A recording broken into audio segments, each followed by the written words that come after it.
정신과 기록이 취업이나 공직 생활에 네. 어렵게 할 수 있다. 이건 저는 그래서는 안 된다고 생각을 하는데 일단은 O일 것 같아요. 네. 좀 어느 정도 영향을 주지 않을까? 저는 답이 개인적으로 두 개인데 법적으로는 그렇게 못하게 분명히 정해놨을 것 같아요. 그럴 하지만 수도 있죠.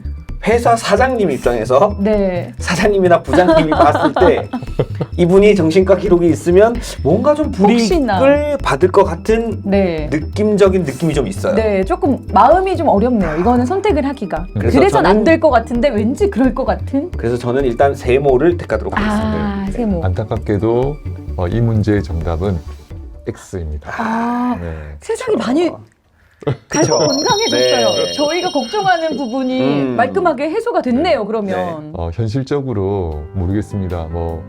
그 정신과 경력이 있는 그 직원을 그 사장님이 이제 채용하기 힘들다라고 생각하셔가지고 네. 어떤 방법이든 퇴사를 요구하는 그거에 대해서는 제가 잘 모르겠습니다만 그 기록을 아무나 볼 수가 없습니다. 그런 거예요? 네, 환자 본인이 네. 그 요구하지 않으면 아무에게도 그 내용을 주지 않습니다. 그게 법적으로 이제 보호를 받게 돼 있기 때문에 네. 그렇습니다. 그러면 전혀 걱정이 없겠는데요? 네. 이것 때문에 불이익을 받으면 네. 굉장히 억울할 수 있잖아요. 그러니까요. 하지만 공개가 되지 않는다는 거 걱정 없습니다. 이거. 그렇게 생각해 보면 우리가 네. 과거에 네. 감기 걸렸다고 해서 그러니까요. 취업이나 이런 데에 어려움이 있는 건 아니잖아요. 그렇죠, 그렇죠. 그렇죠. 네. 그런 거랑 비슷하게 네. 생각하면 되나요? 네, 그렇게 생각하시면 됩니다. 네, 혹시 이런 것 때문에 고민이 있으셨다 하시는 분들은 걱정 안 하셔도 될 것 같고요. 네. 문제 난이도가 정말 어려워지는 게 느껴집니다. 그러네요. 네. 네. 계속해서 문제 주세요. 네, 이번 문제부터는 네. 난이도가 이제 꽤 높아지는데 네. 너무 어려워하지 마시고 자신 있습니다. 상중하 중에 이제 저희가 상 네. 문제를 접하게 되는 건가요? 오케이. 와. 네. 네. 알코올 의존증 환자의 경우에 네. 술을 마시지 않는 경우는 일반인과 동일하다. 일단 교수님 그 알코올 의존증 환자가 흔히 저희가 아는 그 알코올 중독? 네. 그렇죠. 술이 맞습니다. 없으면 안 맞습니까? 되는. 네, 맞습니다. 네. 술을 드시 예, 먹죠. 술은 또 주량이 어떻게 주량은 세진 않은데 네네네. 저는 이제 뭐 맥주 한 잔, 네. 아니면 막걸리 한 잔, 네네네. 이런 경우는 또 좋아해요. 네. 근데 뭐 과하게 주- 의존한 정도는 아니죠. 주 종목이 맥 네, 맥. 네. 어떻게 되세요, 스마일맨은? 저는 그렇게 안 보일지 모르겠는데 네. 저는 그 신앙적 이유로 지금 저희 혹시 들으셨어요? 우리 스태프분들의 그 이렇게 비웃음이 섞여 있는 진짜 큰 웃음을 예, 혹시 신앙적 이유로 들으셨어요? 그렇게 저한테 라이터 빌려 달라 그러고 술 한 잔 네. 달라고 하는 사람들이 많은데 네. 봤을 때 거짓말하지 마세요. 교수님 어떻게 보세요? 이게 술을 보입니까, 드실 수 교수님, 있을 것 이게? 같으세요? 아니면 잘 이게 모르겠습니다. 이제 먹을 수는 있으나 네. 가능하면 이제 조금 우와. 자제하는 편이다. 정말 제가 예, 제가 스마일맨 얼굴이 두 번째 빨개지네요. 만남인데 정말 대반전의 네. 선배님이시네요. 저만 얼굴이 술을 좀 빨개집니다. 좋아하는 걸로 그럼 네. 됐네요. 제가 한 잔 따라 드릴 수는 있어요. 다음에 기회가 된다면. 근데 이야. 문제가 뭐였죠? 우리 문제 풀어야 술을 되는데. 알코올 의존증 환자의 네. 경우는 술을 마시지 않았을 때는 다른 사람과 똑같다? 라고 질문을 주셨는데 저는 똑같지 않다고 생각해요. 왜요? 알코올이 남아있잖아요. 몸속에 의존증 환자면 몸속에 이게 해독되지 않은 네. 알코올이 계속 남아있을 것 같고 일상생활 중에 알코올을 계속 생각을 하면서 찾게 되니까 의존증 환자인 거잖아요. 네, 맞습니다. 그래서 저는 똑같지 않다고 생각해요. 저는 어떻게 생각하세요? 좀 반대로 생각하는데요. 네. 저희 장인어른께서 네. 굉장히 또 술을 의존. 좋아하셨거든요. 어떡해요? 근데 술을 안 드시면 너무 사람이 좋으신데 술을 드시니까 네. 주변 사람들이 좀 많이 힘들어지더라고요. 그래서 술만 안 먹으면 너무 좋다. 그 평상시보다 더 좋다. 그렇기 때문에 근데 그런 분들 진짜 많으실 것 같아요. 건강한 주변에. 사람과 똑같다는 거에 대해서 저는 5를 오. 들도록 하겠습니다. 저는 일단은 알코올이 남아있기 때문에. 남아있다. 그리고 계속 생각을 하면서 찾을 수밖에 없기 때문에 이것 또한 문제일 수 있다. 숙취 해소를 잘 네. 하셔야 되겠네. 그러니까요. 네. 적당히 먹는 게 제일 중요해요. 저는 적당히 먹습니다. 네. 네. 네, 두 분 다 맞습니다. 아, 네. 그렇군요. 우리 아나운서님께서 말씀하셨던 거는 이제 생물학적으로 볼 네. 때 중독의 기전을 이제 보시면은 결국은 뭔가를 자꾸 갈구하고 갈망하고 네. 그 의존 상태이기 때문에 물질을 이제 찾게 되는 네. 그런 행동을 이제 추구하는 그런 변화가 일반 사람하고는 다른 상태입니다. 그래서 그 부분은 치료를 이제 받아야 되는 상황이라서 제가 볼 때는 일반인과 다르다라고 이제 볼 수 있고 우리 정말 저 어떻게 깜짝 놀랐어요. 제가 얘기한 거를 이렇게 그러니까요. 전문가분께서 정리해 주. 그러니까 교수님이죠. 그리고 우리 스마일맨께서 네. 말씀하셨던 부분은 그 술 드시지 않은 그냥 일반 생활 부분을 이제 말씀하셨기 때문에 네. 그것도 맞습니다. 그냥 겉으로 보기에는 그냥 아주 착하고 멀쩡하고 이제 그런 상태이지 않습니까? 맞습니다. 그래서 그 행동이라든지 생각에 이제 지장을 준 상태가 아니기 때문에 그렇게 보시면은 또 그 부분도 맞습니다. 아하. 그래서 두 분의 말씀 내용을 분리해 보면 두 분 다 맞다고 볼 수 있겠습니다. 손에 땀이 나서. 네. 제가 저희가 훌륭하게 맞췄네요. 그러니까요. 네. 이거 우리 같이 가네요. 그쵸. 네. 정답을 맞출 때는 같이 맞추고 또 틀리면 또 같이 그쵸. 틀리고. 네. 어쨌든 근데 알코올은 적당히 네. 그쵸 조절을 해서 섭취를 하시는 게 중요하지 네, 않을까라는 맞습니다. 생각이 듭니다. 네, 이제 다음 문제 한번 보여주실까요? 정신과는 완치가 없다. 어려운데요? 문제가 너무 어려운 거 아닌가요? 완치가 없다. 완치가 없다? 이럴 때는 살짝 애매하게 가야죠. 어려울 때는 살짝 애매하게 가야죠. 네. 세모. 완치가 되는 경우도 있지만 네. 외부의 네. 환경 때문에 다시 또 나올 수도 있고 네. 네, 그럴 수도 있으니까 세모. 저는 5로 하도록 하겠습니다. 완치가 네. 없다라고 생각하시는 거네요. 증상의 멈춤 현상이 있을 뿐이지. 네. 오. 네. 완전히 오. 치료되는 개념은 없다. 이게 왜냐면 네. 교수님이 어떻게 말씀하실지 모르겠는데 볼까? 오로? 좀 그럴 듯한데요. 제가 그 한국 도박문제관리센터의 네. 예방 강사로 활동을 하고 있거든요. 네. 예. 근데 거기 그 도박 중독자들의 그런 네. 상태들을 얘기할 때 네. 도박 중독에서 끊어졌다라는 표현을 하지 않고 멈추고 있다라고 얘기를 하거든요. 그래서 좀 비슷한 뉘앙스가 좀 있지 않을까 하는 그런 생각을 한번 해봅니다. 네, 맞습니다. 예, 정답은 O인가요? O라기보다는 이제 세모인데 네. 내용이 맞습니다. 네. 내용이 맞다잖아. 내용은 스마일맨이 맞췄고 정답은 세모 세모고. 맞습니다. 네. 정신과 일부 질환들은 꽤 많이 이제 좋아지는 경우들이 있습니다. 그래서 약물도 중단하고 더 이상 이제 치료받지 않아도 되는 그런 이제 질환도 있는 반면에 또 일부 질환 같은 경우에는 정지 상태 또는 회복 상태라는 개념을 씁니다. 적극적으로 누군가의 이제 도움을 받거나 이렇게 약을 복용하거나 치료를 받는 상태는 유지하지만 그 외에 나머지는 아무런 문제 없이 일상생활과 자기 기능을 다 할 수 있는 회복된 상태, 네. 이런 상태도 있다라고 말씀드릴 수 있습니다. 네. 그렇구나. 네. 둘 다 정답을 맞췄네요. 그러면. 그렇네요. 네. 다행이네요. 네. 혹시 이제 또 퀴즈가 있나요, 교수님? 아닙니다. 이제 네. 모든 퀴즈가 다 끝이 났나요? 아. 와, 근데 퀴즈로 이렇게 알아보니까 네.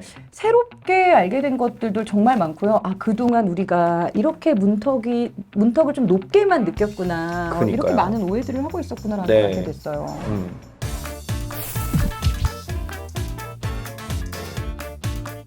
저희가 이번에는 퀴즈에 이어서 정신질환 환자나 우리 가족분들의 어떤 이야기를 조금 보면서 공감해 볼 수 있고 이해할 수 있는 시간을 마련했어요. 먼저 영상을 한번 보시겠습니다. 28살 저에게는 조현병이 찾아왔습니다. 병사들끼리 모여 앉아 제 얘기를 하면서 제 욕을 하는 것 같았습니다. 그뿐만 아니라 제가 위대한 신같이 생각이 되고 남들과 달리 뛰어난 예술이 있는 것 같은 생각도 들었습니다. 이로 인해 8년간의 군대 생활을 군대 부적응으로 어병진역으로 마무리 지었습니다. 이러한 일이 있은 후 저는 경찰서로 잡혀가 병원에 입원하게 되었습니다. 정신재활시설을 다니면서 청소도 하고 요리도 배우면서 저 혼자서도 열심히 살 수 있겠다는 자신감이 생기기 시작했습니다. 네, 저희가 사례 영상 보고 왔는데요. 이렇게 성인이 돼서도 네. 또 이런 질환들이 발병이 되고 또 큰 어려움을 겪으셨는데 이렇게 성인이 된 이후에도 이런 질환들이 좀 뒤늦게 네. 발현이 될 수 있다는 게 저는 좀 놀랐어요. 아니면 혹시 뭐 이렇게 기저에 있었는데 뒤늦게 나온 건지. 대부분의 이제 조현병 같은 경우에는 그 남자 같은 경우는 20대 초반, 그리고 아. 여성분들 같은 경우는 20대 후반, 오. 아, 그래요? 그리고 그때 발병을 잘 하고 이후에 이제 성인 이렇게 나이가 많이 드시고 나면 또 40대 때 한 번 또 잘 발병하는 두 번의 그런 피크 타임이 있습니다. 네. 네. 발병 사실을 조금 빨리 알아챘었으면 뭔가 조치할 수 있는 방법이 있었을까요? 요즘은 조기 발견, 조기 치료 이런 개념들을 이제 많이 이제 홍보가 되고 또 많이 알려져 있어서 네. 이런 경우는 그 전문가 상담을 받아야 돼라고 이제 생각을 하고 있는데 네. 아마 이분이 그 발병할 당시만 해도 다들 이제 쉬쉬하고 이렇게 조용하던 그런 시기여서 네. 아무래도 조금 늦게 그 발견을 하지 않았을까 이런 생각이 좀 듭니다. 본인이 겪는 어려움도 있을 것이고, 그렇죠. 주변에서 바라보는 어떤 시선의 어려움들까지 다 있을 텐데, 그럼 건강하게 어떻게 하면 잘 회복할 수 있는지를 좀 알려주세요. 환자라는 생각에 굉장히 이제 소극적으로 바뀌게 되고 이런 면들을 이제 보이게 되는데 네.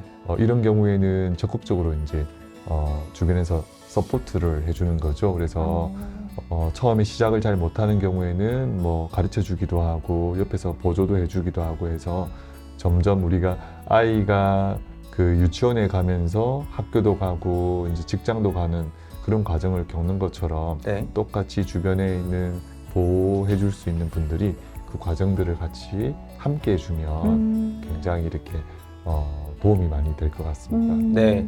또 보시면 아시겠지만 그 우리 이봉주 교수님 같은 이 훌륭하신 선생님들이 네. 많이 계시기 때문에 그럼요. 직접 또 찾아오셔도 되고요, 여러분. 네. 이제 다음 환자 사례 한번 알아볼게요. 이 약물이 잘못됐다라는 그 생각 못 하고 이 병이 이제 이러다 이래가 이 생이 끝나는가 보다라고 그래서 거기 가물에서 제가 거기서 제일 먼저 그 도움을 많이 받았던 것 같아요. 생각도 저처럼 한 10년을 그냥 허송세월 하시는 것보다는 교육의 장에 나서서 교육을 받으시고 우리 정신장애를 가진 가족들, 한우들과 건강한 생활을 잘 이끌어 가실 수 있도록. 네, 이번에도 영상으로 사례 만나보고 왔습니다. 근데 이번에도 역시나 성인이 된 이후에 발병이 된 케이스였던 것 같고요. 네. 또 어머니께서 나오셔서 자녀분의 이야기를 들려주셨잖아요. 교수님 그 만약에 가족 중에 이렇게 네. 누군가 확진이 딱 되었다. 뭐 진단이 확정이 되었다. 이러면 가족들 입장에서 굉장히 뭔가 충격적이고 또 어쩔 줄 몰라 할 것 같아요. 맞아요. 가족이 취해야 할 바람직한 뭐 행동이나 이런 부분들 좀 있을까요? 네. 대부분 이제 그 자녀분이 이제 그 발병을 하게 되면 부모님들께서 이제 청천벽력 같은 그런 소리다라고 하시죠. 그럴 것 같아요. 그리고 나서 대부분 이제 느끼시는 분 마음들이 자기가 잘못해서 맞아요. 내 잘못 때문에 혹시나 우리가 무언가를 잘못했나. 안 생겼으면 제일 좋으나 어쩔 수 없이 이제 생긴 상황이라면 네. 적절하게 치료를 잘 받으면 네. 되게 좋아지거든요. 그러니까 그런 불필요한 죄책감이나 불안감보다는 옆에서 이렇게 도와주고 네. 지켜주고 네. 있는 그대로 이렇게 있어주는 것으로만 해도 굉장히 그 발병한 그 환자분은 굉장히 도움을 많이 받을 수 있습니다. 아까 저는 보행에 관한 부분이 나와서 똑바로 걷지 못하고 이런 증상들은 어떻게 되면 이렇게 뭐 환각이나 이런 것들보다도 저는 보행이 이렇게 똑바로 안 되는 게 왜 그런 걸까라는 생각이 들더라고요. 환각이라든지 망상을 이제 치료하기 위해서 쓰는 약물들이 네. 있습니다. 그 약물들 중에 그 도파민을 이제 억제하는 약물을 이제 사용하게 되면 네. 그 우리 뇌의 특정 부위에 작용을 해서 추체외로 부작용이라는 그런 부작용이 생깁니다. 그래서 그 부작용은 몸을 굳게 하기도 하고 이제 부자연스럽게 만들기도 하고 한쪽으로 기울어지기도 하고 네. 뭐 그런 일들이 생기는데 아마 담당 선생님한테 그 이야기를 충분히 말씀하시면 부작용을 좀 조절해 주시거나 아니면 네. 상태를 이제 설명해 주셨을 수도 있었을 것 같습니다. 네. 그렇군요. 오늘 저희가 이제 퀴즈로도 정신 건강에 관한 좀 바른 어떤 정보들을 네. 함께 알아보는 시간도 네. 가졌고요. 이렇게 사례를 통해서도 여러 이야기를 나눠봤습니다. 울주 마음 건강 TV에서 처음으로 함께했는데 어떠셨어요? 저는 오늘 정신과에 관련돼서 굉장히 그동안 내가 많이 오해를 했었구나. 그래서 자기 반성을 네. 또 하게 됐습니다. 너무 좋은 시간이었어요. 그렇죠. 저는 마음 건강이 너무 중요하니까 이렇게 저희가 어렵지 않게 풀어내면서 많은 대중들에게 좀 더 친밀하게 다가가서 문턱을 더 낮춰야겠다 이런 네. 사명감 같은 것도 약간 들었어요. 네. 오늘 교수님은 함께 해주셨는데 어떠셨나요? 사실 저 입장에서 이렇게 그냥 말씀을 드리면 굉장히 내용 자체가 무겁고 어찌 보면 불편한 내용들도 있을 수 있고 네. 한데 맞습니다. 두 분이서 너무 재미있고 밝게 잘 네. 이제 설명해 주시고 이끌어 주셔가지고 이런 시간이 참 많은 분들에게 유익한 시간이지 않을까 뭐 그런 생각을 하게 되었습니다. 네. 마음 힘든 부분도 있지만 감기 치료하듯이 우리가 가볍게 또 그럼요. 이겨낼 수 있게끔 저희가 도움을 드리는 역할이 됐으면 좋겠습니다. 네, 오늘 처음으로 여러분께 인사드렸습니다. 울주 마음건강TV에서 톡톡 퀴즈쇼 멘탈 톡톡 함께 했는데요. 다음에 또 좋은 정보들로 유익한 정보들로 여러분께 찾아뵐 수 있었으면 좋겠습니다. 시청해주신 여러분 고맙습니다. 멘탈 톡톡.